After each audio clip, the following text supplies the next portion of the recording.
Remember March 2022? Back then, everyone was saying 2 months and the Russian economy will collapse. And difficult than I think he would have expected. At this point, the economy is melting down. Russian forces are facing some setbacks on the battlefield, even though they are still pushing forward. So I think that's going to raise pressure on him, both from the streets. We expected empty shelves like in the 90s and queues for bread. But it's 2026 and Moscow's lights are still on. Cars are still driving around, though now they're only Chinese. And GDP is even showing some growth. This raises a logical question. Are the sanctions not working? Has the West simply shot itself in the foot?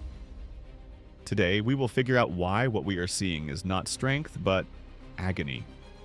I will explain how the Kremlin built a zombie economy, why the Russian central bank now resembles a person putting out a fire with gasoline, and why sanctions have now begun to hit not on paper, but in the wallets of ordinary Russians.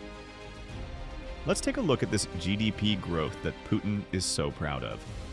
Imagine that you burned down your old barn and built a new one in its place, exactly the same.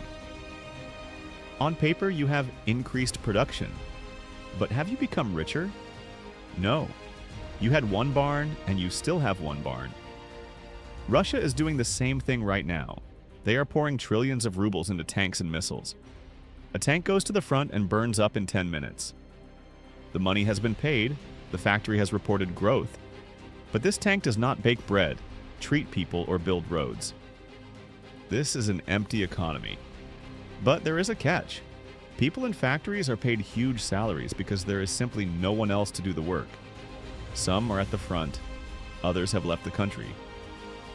People have a lot of money in their pockets, but there are few goods available. And that's where inflation comes in. You go to the store and a pack of butter costs as much as a gold bar.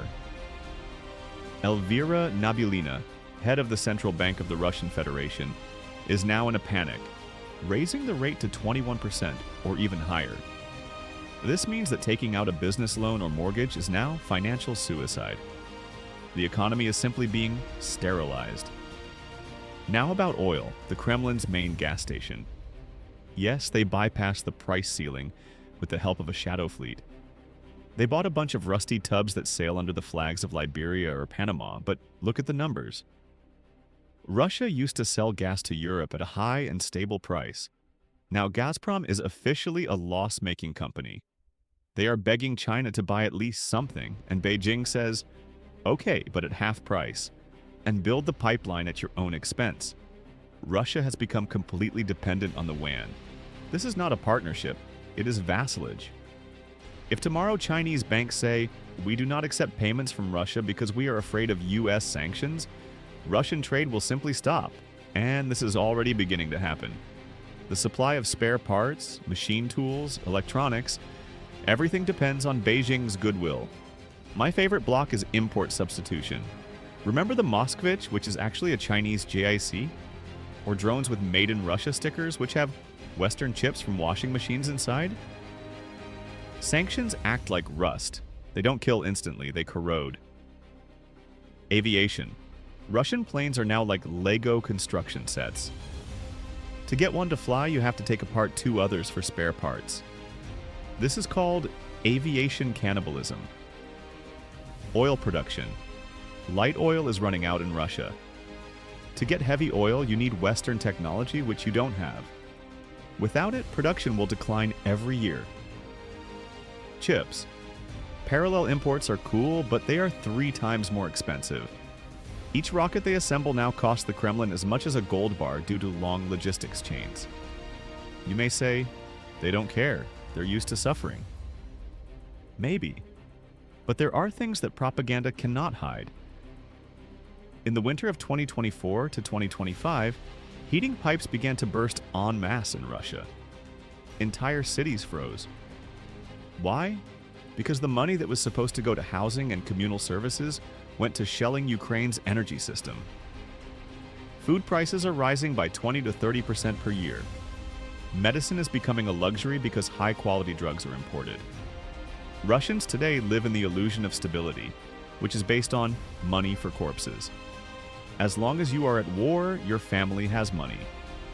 When the war ends, or the money in the budget runs out, this bubble will burst with a bang that will be heard even on Mars. So, what is the conclusion? Sanctions are not a sprint, they are a marathon.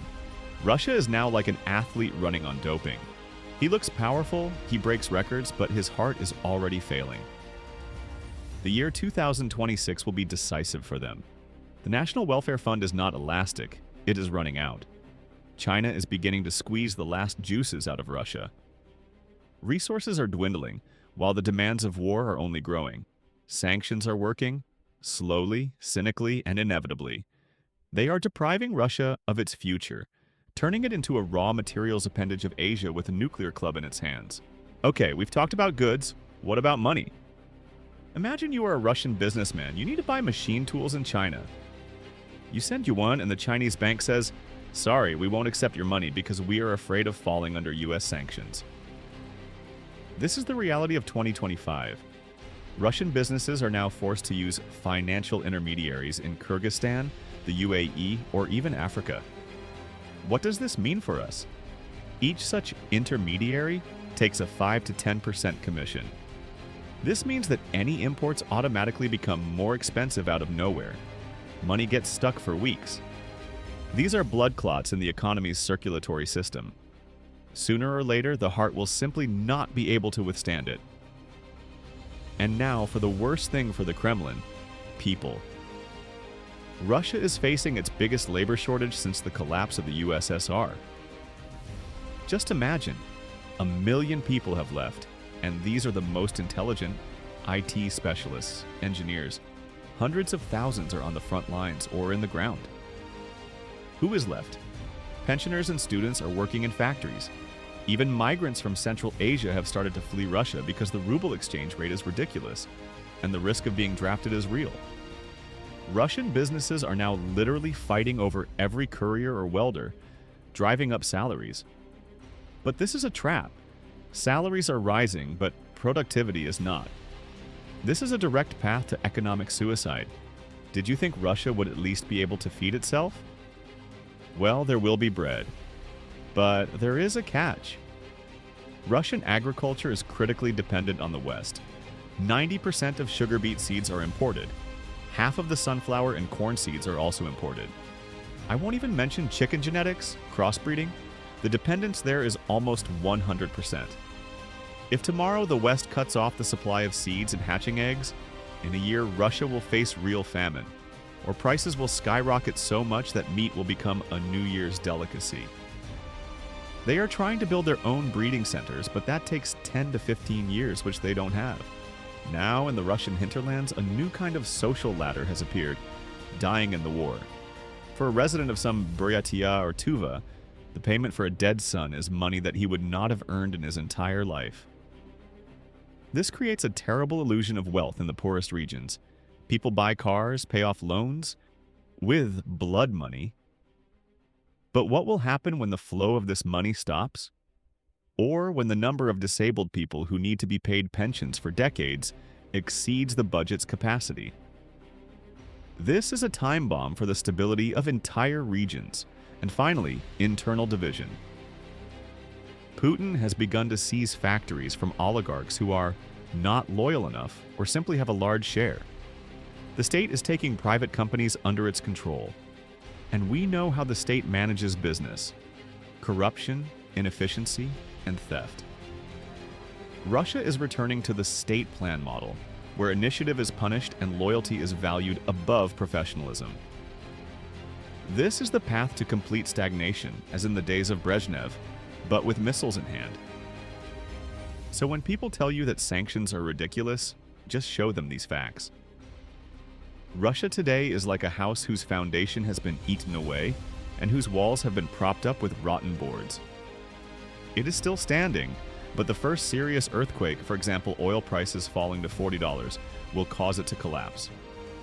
We are witnessing a historic process,